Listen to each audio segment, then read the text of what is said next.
spooky friends, and welcome to another episode of the Storytime. The Storytime with the Scariest podcast. I'm Robin Grace. This is Adam Diaz. Hello. And we're back. We're back with some homegrown horrors to share with everyone. Indeed we are. Homegrown horrors, the stories that you wonderful listeners and viewers have sent to us to read, and you've said, hey, you have permission to read this on the show, which we always appreciate. If you have a story that's paranormal, supernatural, spiritual, coincidental, true crime, or extraterrestrial, Robin, where can they send it?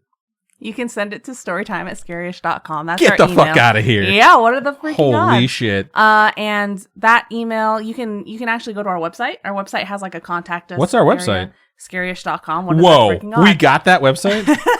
That's fucking nuts. And you can contact us. It'll send everything to our email, so we can get it that way. Indeed. Or hit us up on the socials. Facebook is facebook.com/scarishpodcast. Mm-hmm. Don't forget to send your soch.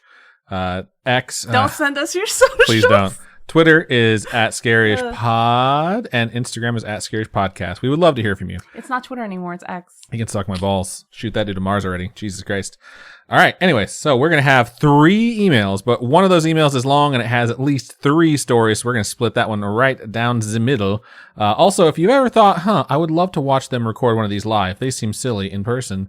We absolutely are. And you can watch Storytime episodes live by going to twitch.tv/scarishpodcast or youtube.com/scarish. We'll usually give like a 24-hour notice like, hey, we're going to stream live tomorrow and the time. And if you follow us on Discord or the Twitch account or the YouTube account, you'll get a notification saying, hey, they went live. So come and check it out. It's pretty fun. We have some people watching right now and we appreciate them. And I don't know. I want to just get into this first one. No, we should talk a little bit. Let's talk a little bit. We got a lot to talk about. One, we haven't done a show in like a month. Oh wow. Yeah. Okay. So you guys haven't seen us. We went and saw an F1 No, I think we've already talked about that. I don't think we have. I think we have. Pretty sure we haven't. We said we were going to go, but I don't think we talked about the fact that we went. We did go. Yeah, we did. We got to watch 4 F1 drivers and 4 PGA Tour golfers. Oh, the golf thing. Yeah, stop correcting me, bitch. Let me finish a fucking sentence. We went to go see the Netflix Cup. That was cool. Got to take a picture with Zach Brown. Whoop, whoop. The team principal of McLaren F1 team, if yeah. you were wondering, because I know not everyone's an F1 fan yet. But they will. Robin thinks. But yeah, so it was fun. We've been, just we've been chilling. everywhere, man. Lots of stuff we've had to do. It's like kind of a mini vacation from the show, and at the same time, we had a lot of shit to do. Yeah. So we're happy to be back for this month of December. I am going to edit this and drop it in the evening of December 1st. So if you see this come across your feed and you're like, nighttime story time, listen to it before bed and see if you can sleep, unless you're chicken. No, you can listen to it whenever the fuck you want. I do want to let you guys know what the programming is going to be like for December. First of all, we're doing this story time. So this is going to be our first episode of December. And then next week, we are going to be doing the 6th anniversary episode. We've made it closer to a decade than we have to canceling after the first show. So we've been around for 6 fucking years. That's a long time to do 2 topics per episode, man. So, we're going to ask for any questions that the listening audience, you, the spooky friends, have. And we're just going to get on the mic, sort of talk about the state of the podcast, where we're going next year, and then answer all the questions that we get. That's kind of what we do every year, and it's going to be a fun time. But there's this other thing that happened. I listened to this show called The Flophouse. It's a podcast. And it is about a bad movie that's been made, and 3 people watch it, and then after they watch it, they go and they talk about how much it sucked balls. But because there's been this strike, it's been very hard for them to watch movies that aren't, part of a company that was, being struck by the actors or the writers. So as that was happening, they decided to have a trivia event where one of them would ask questions to the other 2, and they would just say like, hey, here's a movie, here's the description, what do you think the IMDb rating is? And they saw whoever could get closest by the stars. I was like, this is fun. We should do something like this for Scarish. So Rob and I gave some thought to it and said, we should do a game show, but we should be the people being asked the questions, obviously, because we should compete against each other based on the topics we've covered. We've been doing this shit for 6 years, But we're like, who would be nice enough to spend their time to sit down and do a bunch of research to get a bunch of questions together and come up with a show format, and then administer the show to us because we can't do it to ourselves. And we're like, we've had a lot of special guests on. Do any of them have the time or the energy to do that? And we're like, some of them are capable, but one of them we're just like, yeah, for sure she would do that. And I texted Marsha, who did her own topic. It was the first special guest topic we've ever done. And she was like, fuck yeah. And she texted us and she's like, it's done. It's ready to go. I think we're going to be recording it tomorrow if everything goes correctly. So I'm going to edit that and get it out. I'm going to put like sound effects and stuff like that into it.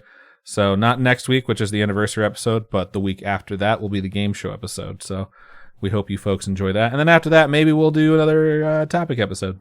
Who knows? All right. I got mercury poisoning, just waiting. I got a bunch of fucking tabs opening for it because I was going to do like Toxic November, like it just sounds so weird. Hashtag die mad, but that kind of fell by the wayside. When you say something like, I have mercury poison, just waiting. Like, Got a bunch of tabs open. Yep. Oh my God. Okay. So it should be a fun time. But yeah, that's what we're looking at for the foreseeable future. We might take the weekend of New Year's off because Spooky Mom is coming back into town. Mm-hmm. We've got a lot of traveling we have to do, but we'll keep you posted on that as it unfolds. So yeah, some solid programming notes, I think. Yeah. Hope you enjoyed them. You probably came here for Homegrown Horrors instead. Yes, so let's get into those. All right, this is the first one. Robin's going to go ahead and read it. I'll go right ahead. All right, so this one goes, hello, Adam, Robin, and Spooky Mom. Hello. I don't think she reads these anymore. She doesn't. I think we just, because, we're like completely different ends of the country now, and it's just a little more difficult. We moved to California. Yeah. She moved back to the Midwest. So it's just we just had to do it ourselves. I don't know what her work schedule is like, so I can't just go downstairs and ask her like, "Hey, can you proofread 4 emails today?" So I'm just like, I'll just do it, and I'll be honest with you, I didn't fucking do it today. So if you're watching live, you might catch some wild shit. We'll find out. But if you're listening to this on the podcast version, I've edited everything to make it sound perfectly fine. Yeah, but if you watch it on YouTube, it's all in there. It's a hot fucking mess, for sure. All right, so I've been listening to your podcast for a couple of months, and I'm pretty much up to date with all of your episodes. I am a real fan of your content and love to hear you guys banter. Thank you. I like to think that our banter is, fun. The worst part of the show. Oh, no. Sometimes it has to be the worst part of the show. Just, I don't know. Sometimes it just sounds like I want to strangle you, and it comes through. I think that's why people like watching the show or listening to the show. Excuse me. Yeah, I don't know. Who knows? I have a couple of paranormal stories for you guys today. All right. Oh my God, I forgot about Squid Game. The challenge. Oh yeah, we watched Squid Game: The Challenge. There's still one episode to go, folks. December 6th. But we'll talk about that later sometime. I don't want to interrupt this email with how much I have to say about Squid Game: The Challenge. First story dates back to 2016. Y'all remember 2016, right? Yep. Cubs won the World Series. That's the only thing that happened that year. 2016 is not like 4 years ago. 2016 is seven, almost 8 years ago. How in insane 31 days, it will be 8 years ago. Oh my God. Holy shitballs. So at the time I was dating my ex, and the house his family lived in back then was haunted. It was not evil though.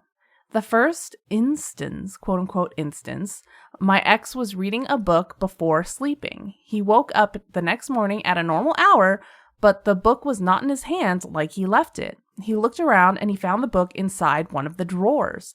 I remember he called me to tell me, and we were both weirded out. I've done things when I was sleepy that you don't realize you do. So that could be something where he was falling asleep, decided like, I don't want this book in my hand, sleepily put it somewhere, and forgot that they put it there. I have been told, like I've been sleeping and I got woken up and said a few things and then went back to sleep. And in the morning when they're like, do you remember when you woke up? I'll be like, no recollection of that whatsoever. And it's something that it's like a different person was running my body and there are no memories for what they did. That is really scary. I have nightmares where like someone tells me like, oh, it's Friday. And I'm like, I thought it was Tuesday. And they're like, you don't remember what you did the last few days? Fugue state. It's scary, like to think about stuff like that. Is it fugue state? Yeah. That's 100% correct. It's like this morning. This morning, Adam's like, I took a shower this morning. Oh, I was like, do you want to get up? That's BS. You did not. And he's like, I asked. I talked to you. I had to give her my towel so she could feel that it was wet. Because she was just like, no, you didn't. I was like, there's no way. I was like, I smell good. I smell like your deodorant because I'm out. It's totally true. But I was dead asleep. But apparently I did talking while I was asleep, okay? And I don't remember anything. So sometimes when you're sleepy, you things happen and you don't realize it happens. All right, so the second instance, trigger warning, there's a basement. I made sure Robin would read this when I saw that. So thank you for putting the trigger warning in there. I was sleeping at his place. His bedroom was in the basement, and there was no other bedrooms there. I woke up randomly, quote unquote randomly, at 3 a.m. and looked around. Everything was silent. My ex was out like a log. For context, the bed is facing the bedroom door, and there's a nightlight on the wall near the door.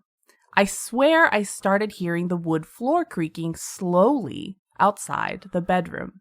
As the creaking wood came closer and closer to the door, I swear I saw a shadow of feet, as if someone was walking slowly in front of the door.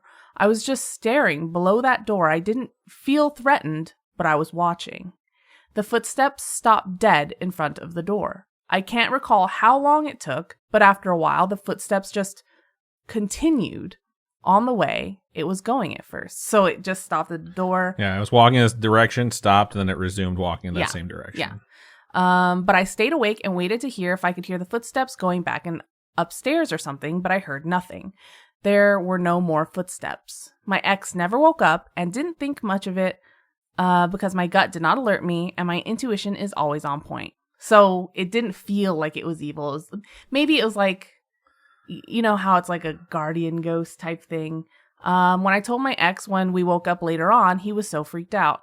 I want to know if there's anybody else that lives in the house. Like if say I was living at home with my parents, my girlfriend came over or boyfriend came over to sleep, and it's like a curious parent who goes down to listen. Can I hear what's going on in there? You know what I mean? Where it's like, are the kids doing anything maybe they shouldn't be doing? Or something like that. So that's kind of what I imagine, but maybe that's because that's kind of how I grew up, where my parents were always like, what are you doing? Yeah. I will say there's one thing about that sentence near the end that kind of threw me. I shouldn't say threw me, but like it raised a flag for me. The phrase, my gut did not alert me and my intuition is always on point. Because that is true until it's not. And there's no better way to put that than by watching the epic movie Speed with Keanu Reeves. Oh my God. Where at the beginning, he gets warned by his partner, played by Jeff Daniels, and he says, guts will get you so far and then they'll get you killed. So be safe. Oh, just my saying, God. intuition can be wrong. Also, if you haven't watched the high adrenaline action movie, Speed. Watch it. It's a fucking masterpiece. God. I wish it could be like hashtag ad, but it's so not. Fucking good. Oh, yeah. Speed is amazing. I freaking love that like movie. Mid to late 80s action movies, early 90s action movies. Keanu Reeves. Fucking just masterpieces. What is her name? I spent 10 minutes in my one-on-one at work talking about Running Man with Arnold Schwarzenegger. Sandra Bullock's in it. Oh, yeah. She's so fucking charismatic. It's so good. America's sweetheart in the 90s, for sure. So good. Oh, yeah. Oh, yeah. Oh, my God. Yeah. Anyway, is this the one we're splitting? Or Nope. Okay, I keep going. All right. So the third instance, me and my ex were sleeping at his place again, and for some random-ass reason, his alarm clock just goes off at 4 a.m., which is weird on a Saturday morning. And guess where the alarm clock was? In the drawer of the stand again, in the nightstand. Oh, that's so weird. Where he put the book before. Or where the book ended up. Where the book wound up, yeah. He woke up in a panic and just frantically looked for the alarm, only to be both confused about why the alarm was put in the drawer when we don't remember putting it in there. You know what it could be, too? Something we haven't talked about in a while. Sleepwalking. A lot of people that do sleepwalking don't go very far, and they move shit a lot. It's like Step Brothers, where they find the stuff in the oven, like the pillows in the oven or whatever, and the purse in the fridge. Like, that shit that's true. That's not just stuff that was made up for that movie. Like, people do weird shit when they sleepwalk. 100. Facts. For context, we never had any history of sleepwalking. I don't think we moved it. So, I mean, could be possession. Could be. I'm kidding. I'm not trying to scare anyone. I could be sleepwalking. Well, he's an ex now, so it could be. Sometimes you just never know, you know? Yeah. All right, bonus story for giggles. So I'm currently dating a man I love very much. Nice. That's sweet. When we started dating over 3 years ago, he used to live in another apartment, and he had to go take a shower. As he was going, I was watching TV. When he came back from the shower, he looked a bit sullen. I was still watching the show, and he broke the silence by saying, "Hey, I don't know how to say that, but I was in the shower and I felt something touch my butt." Oh my God. I don't know if it was maybe a drop of water, but I don't know. And then I replied, "Oh, that was just me poking your butt." We both laughed so hard. It's funny because, you know, sometimes, not in that same situation, but I will think I feel something, you know. But sometimes it's you, and sometimes it's me freaking out. Robin is like, she thinks she feels these phantom touches sometimes. Well, at the same time, I can walk up to her. Just walk up, being loud, heavy footsteps, stand directly in front of her. And she'll look up and see me and be like, ah, where did you come from? It's like anything can sneak up on her. What voice is that? That's the Robin voice. I'm previewing the 2024 Robin voice. God. So. Okay, so it was I wanted to just poke his butt while he was showering. For some reason, he was showering facing back from me. So it was perfect for me to stick my hand in and just run after I poke him. So that's why he didn't notice. She got it. Vanished afterwards. But he didn't see or hear anything when I did, so he got scared. That's funny. If you ever play that joke on me where you're like, it wasn't me. It wasn't I'd be me. so good at it too. Yeah, that's the She would thing. buy I am it. so incredibly gullible and I believe everything. That's why we have this fucking show. I don't believe anything. She believes everything. Thank you so much for your time, people. Take care. Thank you so much. I wish we knew your name, but thank you for sharing your story. Yeah, absolutely. It was really, really good. Yeah. And I appreciate you sharing like multiple instances and then like, here's something where I scared someone and it wasn't real. Because like realistically that happens a lot. But that's the thing. If you don't have a history of sleepwalking and items keep moving around randomly, it's really fucking scary.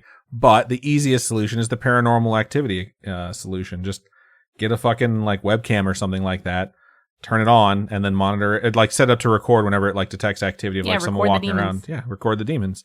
Or record yourself walking around. You never know. Yeah. So, but either way, thank you so much for saying that. That was really good. Yeah. All right, we're going to go ahead and move into the next and very long email. And this one's subject is feel free to share. God damn it. I already fucked it up. Look at that. Feel free to read and share Storytime, my dreams lately. It's a long one, but it lets us know everything we need to know.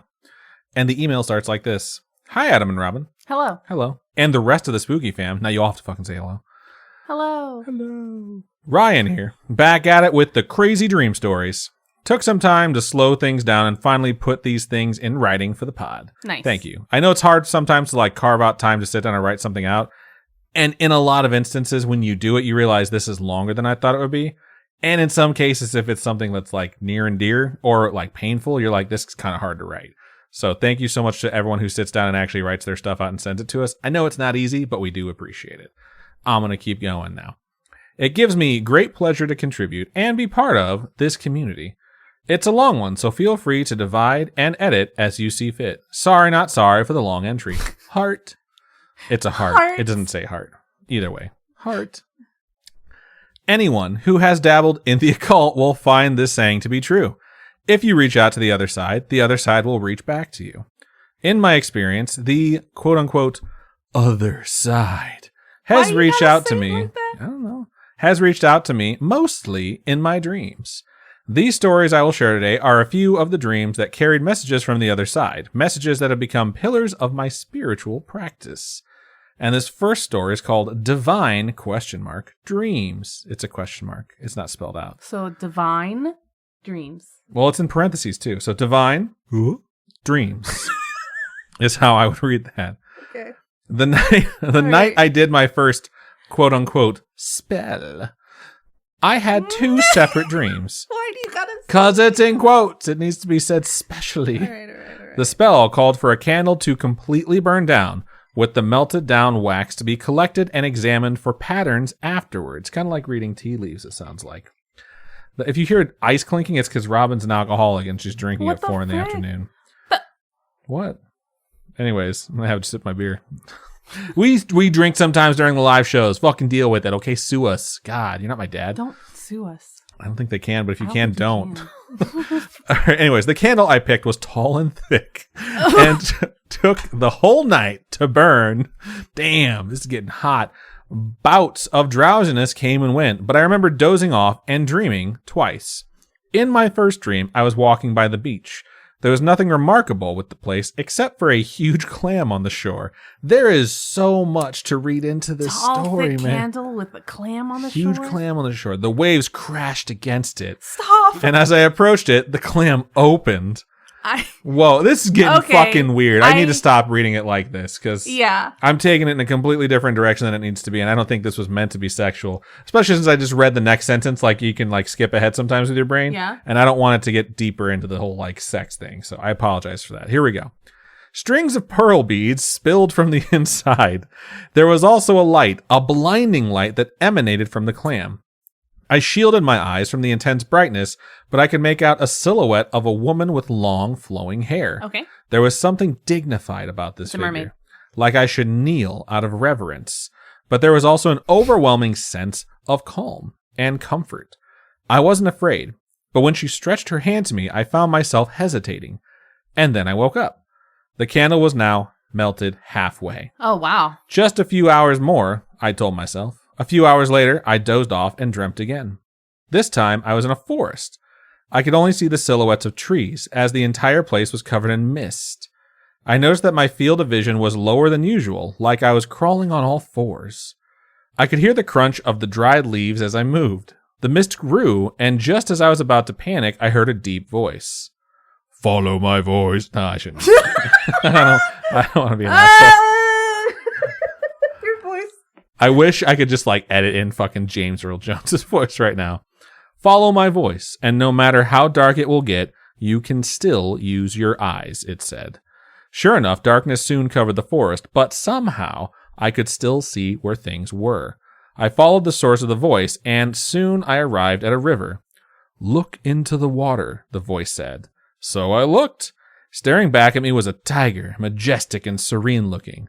Now it all made sense, my altered field of vision and my ability to see in the dark. Oh. Although I did not feel any presence of danger, there was something ominous this time, like I was being supervised or judged, and that I shouldn't disappoint whoever was watching me. That feeling soon faded away as I was pulled back into the waking world. It's like you warged into a tiger or something. Yeah, or you just dreamed that you were your spirit animal or something along those lines. The candle was completely melted down now, and I gathered the candle wax that formed. I realized that the first dream looked like a Renaissance painting, but I couldn't tell which one. I did some research later in the morning and stumbled upon the image of the birth of Venus, Sandro Botticelli's masterpiece. I also researched about tigers and their link to the divine, and the most common result I got was about tigers being sacred to Shiva, the Hindu god of destruction. Interesting. It seems I must choose which of these influences from the other side I have to let in, but looking at the clam-shaped candle wax pattern in my hand, it appears the choice has been made for me. Interesting. I've never heard of this whole the first one. Yeah, the spell and the candle burning down and stuff like that. So super, super interesting though. But that's where we're going to cut this one in half. We're going to take a commercial break. And then when we get back, Robin is going to read the other half of this email, which consists of 2 additional stories. All right. All right. See you on the other side. So before we move into our next story, we are going to take a really quick commercial break.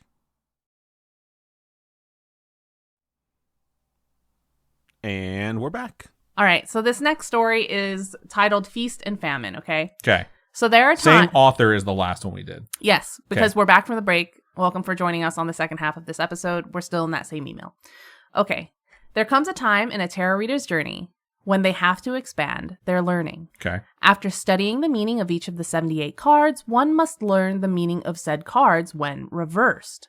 The cards have different connotations when reversed, usually the opposite of the upright version, or a delay in achieving the promised upright meaning. But some practices would say that this is not necessary, and in my laziness, I adopted it as my truth. It came to bite me in the ass one day when someone asked for a reading, and although the card was reversed, I interpreted it as if it was upright. She asked if her ex was going to come back, to which I said, yes, he will, in 10 days. And so, in 10 days, she messaged me. He did come back, she said, but only to get his things. He found someone else. Well, I mean, be more specific about your questions. That's the monkey paw thing, right? Hearing the heartbreak in her voice filled me with guilt. I already knew something was off. The reversed cards themselves said so, and yet I ignored my intuition because I was too lazy to expand my knowledge. Later that night, I had a dream that I will never forget. There was a large round table in front of me, a full-course meal laid out. 3 women invited me to sit down. Hell yeah. Sorry. They seemed kind and reserved. Yeah. Okay, guys, if you watch it on YouTube, okay, you can see. Yeah, there's more pervy stuff before this in the break. But you can see my face is just like, I cannot even with you right now. Anyway, they seemed kind and reserved and sat in front of me. I ate along with them, and later on, a tall hooded figure approached the opposite side of me. The 3 women stood as the cloaked figure sat down. To my surprise, he didn't eat, but instead nodded at one of the women. The woman nodded back and then snapped her finger. In a blink of an eye, the food I was feasting on was rotting. There were maggots on the huge roasted chicken on the table. Everything edible was now decaying. The woman began to speak in my mother tongue and with authority. We would like to remind you of all the gifts we have bestowed upon you, and that comes with a price. These blessings came to you easily, but we can take them away with the same ease as well as you have seen here. My mind translated it as, get your shit together. Yeah. Needless to say, I woke up with a renewed sense of purpose. I expanded my repertoire, and I did my best to listen to my intuition. To this day, one of my biggest fears is that when I lay out my cards, I would no longer feel any connection, that I could not see them as anything more than just pretty drawings. That is a fear for sure. Yeah. There is one thing in the story, too, that calls out to me, and that's the fact that you said you were going to do your best to listen to your intuition, which does remind me of a movie that I saw in the 90s. Is it Speed? Yeah, and that's the thing about intuition. I'm kidding. I'm not going to go through that again. Seriously, though, watch Speed. I'm not going to joke around about this. I'm being very serious. Since I mentioned Speed in the first email, my head has had a constant loop of dun dun dun dun dun dun dun dun, because that song is awesome too. Anyways, Speed is just good. Don't watch Speed 2. It's stupid. But Speed 1, very good. This is true. Speed 2 doesn't have Keanu Reeves in it. And it's on a boat. I love Sandra Bullock, but her Sandy B, whatever. That's what that word is. Sandy B needs to have Kukunu with her. That's all I'm saying. Yeah, sometimes when I go to the beach, I get Sandy P. Jesus. All right. I did want to talk about the entire idea of like reading tarot cards, because we obviously did a reading. I think it'll be worth us going back. We should get the fucking JJ Obsession out here, and we should re-listen to our predictions that we did. Yeah, and see how they are. And see how they turned out. Because I don't remember fucking anything about our readings. Yeah. So definitely, I think it's something where because we just got that deck, we had no connection to it. We didn't even know what we were going to be looking at. And we've never really studied, and I was just using that app to go through stuff. It's a bit different than feeling very connected with it. But I could understand feeling connected to something and then fearing that connection could be severed. So yeah. All right. One more story to go from this email. All right. So this next or last story of this email is titled Shared Sight. It goes, my friend and I are at this stage in our lives where everyone around us is getting married, having children, and just spending their life with a significant other in one form or another. It's the worst. It's the worst. I think all your friends are already married and or have kids, and I have one of them that's been married twice. I have one of them that's been married. Well, they've been married once, but they're not divorced. And like, yeah, like you kind of like compare the things that you've always done with your friends over the years and like start to deviate a little bit. I don't think I have like one friend who's not married, but he's like in a long-term relationship for like the last 4 or 5 years. So I understand how that could feel weird. Like I'm 38. I don't have any kids yet. I want kids, you know? So it's just like, okay, I had a friend who got pregnant at 21. I was there. I was at the hospital when that kid was born. And guess what? He can fucking drive now. He can vote next year. So it's just like, okay, cool. I might want to get a move on that. But yeah, so I get it continues. We, however, are still thinking and wondering about the TOTGAs, the one that got away. And he, my friend, would ask me and my cards every now and then what his life would be if his, his Totka. Call it a Totka. Saw him as more than just a friend, but as a romantic partner. I need to pause. And I'm sorry I've interrupted this email so much. There's a really good joke in a not so great movie called Funny People. And they say, the one that got away. Romantic people have that, and serial killers have that. Stop! And it's kind of true. Oh my God. So when I heard that, I was just like, man, I hope it's not going to be the other one. I hope it's going to be the romantic kind. And to us, it seemed like the natural progression of things. Okay, so the Totka, their family, knew my friend intimately to the point where he comes and goes to their house at his pleasure. The Totka's siblings confide a lot of things to my friend, as if he was their own sibling too. It seemed to be a question that gnawed at his soul, as every iteration of the answer had one common denominator. His Totka is not and will never be ready to love again, at least not in the way my friend wants him to. Fast forward a couple of months since him asking this question. I was having this dream that was just utterly gay. I dreamt that I was teaching choreography of a dance to some girls at a dance studio. The song was We Like to Party by the Venga Boys. I don't know what song that is. I don't either. What song did you think they were going to say? Like, was there a song that just started playing in your head? No. I immediately thought Hungry Like the Wolf was going to be that song. I like that song. Don't know why, but that's the song I thought they were going to say. It's a good song. It's a detail I wish I didn't remember, but it is what it is. Wow. I don't know what that song is. Maybe it's a good song. I don't know. We were just having fun dancing when all of a sudden my vision in the dream became blurry. I could see outlines of the figures and colors, but I could no longer see any details. One of the girls approached me and kind of wiped my eyes. My vision became a tad clearer, but it was still blurry for the most part. Then she said, "Let someone else have your vision for a little while, okay?" I woke up, rubbing my eyes vigorously. Much to my relief, my vision was still 20/20. It was just a few hours before work, so I took the time to prepare food before heading to work. A few minutes later, my friend messaged me. He had just woken up from the most vivid dream he's ever had of him and his Totka. He narrated how, in this dream of his, he and his Totka were living this idyllic, domestic life. They were surrounded by the Totka's welcoming family. He mentioned that I was there too, and then he mentioned how I wiped his eyes and said, "Hey, look at you, not wearing glasses." That's cute. You see, my friend is legally blind. He can only see vague figures and shapes with his naked eyes. So everywhere he goes, he wears his glasses. He wouldn't even dare leave his room without his glasses. So him not wearing glasses was indeed something strange. I told him of my dream after he shared this, and we deduced that maybe at that time that my vision was blurring in the dream, his dream of him and his Toka in total clarity began. The realm of dreams is a strange place, but one thing is for sure, our lives will surely be intertwined from this point on. Well, that's pretty cool. Yeah, I really like those. I like to think that dreams can be joined like that. I don't know how often that actually happens. You have to have a suitcase and a bunch of tubes running to people's wrists. They never really explain it, but you don't want to go 3 deep. That's all you really need to know. He's talking about Inception. There are people in this new generation that have never seen Inception. Well, yeah, there's people in every generation that have never seen a lot of movies. But like, there are some people that have never heard of Inception. I mean, you got to be like, what, 2011 it came out? 2010 maybe? No, it's even, yeah, probably 2010, 2011, right around there. So Inception is one of the greatest movies. I think it's a great movie. I think there's a lot of one of the greatest movies. Layers to it, just like Inception? No, not at all what I was saying. So I like that you tried to tie it in like you were going to catch me and you were so far off. I do think it's a really good movie. Here's the thing. There are two types of people that watch things and just consume like media and songs and books. People that want open-ended, like up for interpretation, and people that want answers. You know, so people that like watch Inception, some people are like, I don't like it because I don't have the definitive answer. And some people are like, it doesn't fucking matter. Like, that's the point. That's the point is that it doesn't matter. He gets to be with his kids. It doesn't matter if he's awake or if he's asleep. And there's people like me who's like kind of on both like the same sides. I understand what the movie's going for. I understand that the messages doesn't matter. But at the same time, there was a definitive answer and they never told anyone.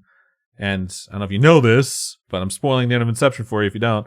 He was awake. That's how the movie actually ended. Because any scene with Michael Caine in it, he was awake. Yeah. And the only person that knew that was Michael Caine, because he said he would only accept the script from Christopher Nolan if he told him when he was awake. And that's what he told him. You're in every scene you're in, it's in the waking world. So there you go. Anyways, good emails. Sorry. Talked over that. Holy shit. I keep doing that. I gotta stop drinking beer when we do these. You barely drank anything. Babe, kiss my ass. I absolutely have. You just do this all the time. You're not 19-year-old counting my shots. You've only had 6 shots. I've had 10 shots. Oh, thank you so much for sharing that email with us. We really appreciate it. Yeah, absolutely. All right. This one's subject is no subject. Okay. Goes like this. Hey, y'all. Hey, y'all. Hello. I mean, yeah, I guess hey, y'all. Hey. It's Cheyenne again. I think Cheyenne had a story last week. Or last week. Yeah, remember when we used to do these weekly? Last story time. I have kind of a weird story for you. It has to do with an imaginary friend, which I'm excited about because we had an email last show about imaginary friend. It didn't come from Cheyenne. It came from someone else about their brother. Who had an imaginary friend. Imaginary friends. That was the whole, like, one of them touched me. They've never been able to touch me before. Yes. That creeped me the fuck out. Yeah. I will never forget that. So maybe this one will be that creepy too. All right, a bit of background info. My house is a long rectangle, and on one end is the kitchen and a living room that leads into a hallway with 2 rooms on either side and 1 at the end. Okay, pretty good description. The room at the end used to be mine, but now it's my brother's. Is it haunted? When I was in the bedroom at the end of the hall, I had mirrors on every wall and a window on one. I already don't like that. Robin doesn't like a lot of mirrors. You know, some people have like those sliding mirror doors for their closets. Yeah. If we walk into a house and we're house hunting or whatever, she's like, fuck no. Like, I'll be like, you can take the doors off. She's like, no, the mirror people live here. We're not moving in. It's just something that is an absolute deal breaker when it comes to seeing it. Anyways, okay. Lots of mirrors and a window. And at the age of 6, I had an imaginary friend that looked like a doll that had been given to me by my great-grandmother for my birthday. Okay. Her name was Miss Betty, and she was an old Chinese lady with a tight bun on the highest point of her head and a long purple dress with lace on the bottom and the neckline. That's very specific. She would always comfort me whenever my mom would yell at me, and she would help me with my homework. That's creepy to think an imaginary friend could give you answers on your homework. Because then it's like, that's not an imaginary friend. That's a demon. Yeah. Or a ghost. When I was a little older, I was sitting at my desk doing math homework and crying because my mom had been yelling at me because I couldn't figure out fractions. In parentheses, still can't, but it's great. Fractions suck. I was looking out my window when I felt my hair being brushed onto my shoulder and someone began rubbing my back. I figured it was my mom, but I probably should have known better because she was mad at me, but that's how I justified it. When I turned around to look at the person behind me, I was met with my reflection in the mirror on the opposite wall. I brushed it off and forgot about it. Eventually, my brother and I switched rooms, but before we did, every time it would get brought up, I would feel very angry and possessive of that room, and I don't know why. On July 26th, 2023, when people give us exact dates, I get nervous. Yeah. I had finished a long day of coaching soccer, even though I hate kids, and it was very late. What the frick? My parents were out for dinner, so it was just my brother and I. I walked into the house and said, holy crap, dude, it was hotter than a bitch in a blanket, as I laughed. That's weird. I don't know how that compares, but okay. When he didn't laugh, I looked over at him and saw that he was very intently reading a book. I walked over to him, still holding my soccer bag and water bottle. When I leaned over, I saw it had been his journal from years before. He looked up and told me that I had to read that page. When I did, I saw a name that was very familiar. Miss Betty. He told me that he had talked about her a lot in his journal, but he could not remember her. Wow. Apparently, we both had the same I have fucking goosebumps. We both had the same imaginary friend while sleeping in the room at the end of the hall. I'm sure there's a logical explanation, but it's kind of whack. Anywho, thanks for reading, and I would be honored if you shared it on the podcast, but I completely understand if you don't. Well, we did, so deal with it. It was creepy and very good. Yeah. And again, another story of imaginary friends that makes me feel like they're not really imaginary friends. They're fucking ghosts that kids can see. Children can see it. I think, like, as you grow older, you just don't see those things anymore. There's, like, a level of innocence that children have that you know, you don't block out those things. Or you get told often enough by people, oh, they're just imaginary, and you start to believe it, and then they fade away. Like in that amazing Constantine movie with Constantine. Where he has to disarm the bomb Keanu on the Reeves. bus if it goes lower than 50 miles an hour. Keanu Reeves plays John Constantine. What is her name? Rachel Weisz is in it. Her character sees these ghosts, sees these entities her entire childhood with her twin sister, and she just tells herself enough times that she doesn't see them, and so she loses the ability to see them. And I think that's what happens to children. They just tell themselves they don't see it, they don't see it, they don't see it, and eventually they don't see it. Yeah. It's an exercise in convincing yourself of something, and then all of a sudden it becomes your truth. Delusion. So, very creepy. I love hearing about imaginary friends, though, so thank you so much for sending that, Cheyenne. Anyone else out there who has any stories they'd like to send about anything really, but imaginary friends especially, please send them our way. We'd love to hear them. Thank you to everybody who joined us for, if you joined us on the live stream, thank you so much. If you joined us here for the story time, we really appreciate you. If you've gotten this far, we always, post random stuff on Instagram whenever we feel like it. But maybe I'll make a post for this story time. Then you guys can put a stupid emoji, I don't know, checkered flag. Do a checkered flag emoji if you've gotten this far. That'd be great. But yeah, we really appreciate you. I don't know how this usually goes. Yeah, I was going to say you jumped in and stole it. That's okay.